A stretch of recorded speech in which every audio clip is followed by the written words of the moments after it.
ऊंची तारा लीला राहो बेटी गोले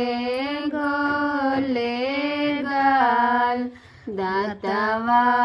तारो झलकुए हो बेटी नैना डारे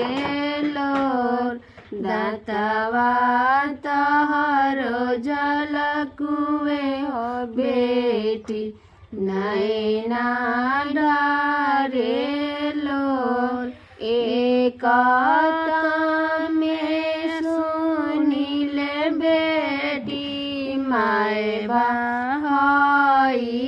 सास दूसरे में सुनील बेटी दामाद दो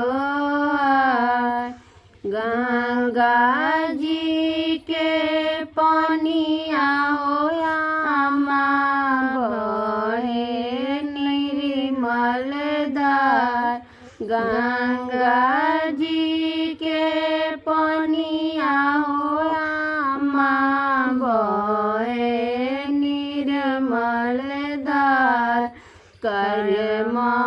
के लिखल का हो आमा केहू ना मेटा कर्म के लिखल का हो आमा केहू ना मेटा।